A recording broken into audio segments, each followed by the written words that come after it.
swung his legs over the edge of the bunk in the ship's tiny aft cabin, and listened for a moment to the powerful throb of the Macintosh iron drive units that produced a staggering 1.5 million metric tons of thrust. Everything was as it should be. Nothing was out of order, and yet it was hard for him to bring himself back to the present because of his vivid dream. Flash now held a reserve commission in the Federation Central Intelligence Division, but 8 years ago he had been on active duty, chasing down hypno-gem smugglers who were bringing the illegal stones in on the Luna Run. He also had been a happily married man in those days. He and his young wife, Doris, had had a lovely apartment in New Chicago, overlooking the lake and the Federation University, and their life had been nothing short of idyllic. And then one evening he had received a visiphone call from a man who had refused to identify himself. In no uncertain terms, Flash had been warned to lay off his smuggling investigation, or there would be repercussions. He had not, of course, and the very night he was at the port making ready for liftoff on an interception run, Doris had called him, frantically screaming about someone trying to break into their apartment. By the time he had made it home, Doris was dead, her body lying pitifully in the ruins of their apartment. He had gone back out to intercept the smugglers that night with a deep vengeance in his heart, and since that terrible evening he had not been the same man. For 8 years something had been missing inside of him. The part of him that would have allowed close human contact with another woman had been buried. He got up from the bunk and slipped into his plain white coveralls and soft plastic boots. But now there was Dale Arden. Somehow she had penetrated his shield of self-defense against hurt. Somehow she had touched his heart, and yet he did not want to think about what she had come to mean to him. Not now. Not until their troubles were over. He left the cabin, crossed the ship's main bay, and came onto the bridge where Dale and her uncle, Dr. Hans Zarkov, were seated in acceleration couches, reprogramming the Guardian computer that had been burned out earlier. Dale was tall, somewhat on the thin side, but with a pleasant face and long, flaming red hair. Her uncle was short, somewhat stooped, had stark white hair and the deep facial lines of a 90-year-old. But his eyes were those of a 40-year-old's, as was his mind. They both looked up, Dale breaking into a wide grin.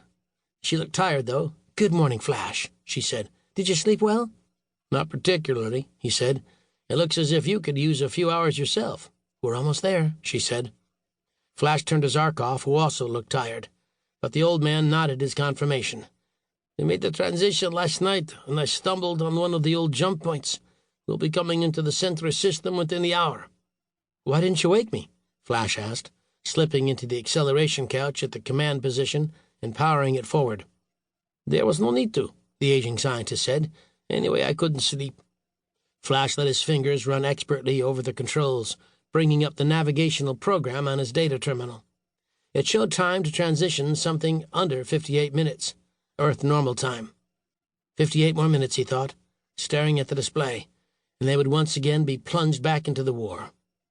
8 months ago they had discovered the android Martin in the Citadel 1 computer world and the Gamma Andromeda system, 165 light-years from Earth. And for the next months they had found themselves embroiled in a vicious battle between the Citadel worlds that had ended, or so they had thought at the time, with the destruction of Martin and the dismantling of the Citadel 1 computer controls. The creators of Citadel 2, who had remained on the computer world in order to build anew their civilization, had reactivated Centris, the planet that had been the governmental and cultural center of the old galactic empire. With the war finally over, they had hoped to rebuild the empire starting from Centris, where many of the old cities were still intact, and where the fabulous government center and technology museum remained, as they had been left 20,000 years ago. But that grand plan had fallen apart, Flash thought bitterly as he sat back in his seat. Dale and Zarkov were watching him, and he managed a slight smile for their benefit. For the past 27 days he had been able to shove their problems to the back of his mind, but now that they were nearly at Centris, the impossibility of the situation came crashing in on him. When the trouble with Citadel 1 and the droid Martin had finally been resolved, he, Dale, and Dr. Zarkov had returned to Earth, hoping to find peace, hoping to resume their normal lives. But it wasn't to be. The multi-planet computer conglomerate Transfederation, whose resources and power rivaled those of the Federation of Planets government itself, had deep-probed the three of them, learning about the Citadel systems and about Centris itself. The director of Transfed, T. Roland McManus, had engineered the assassination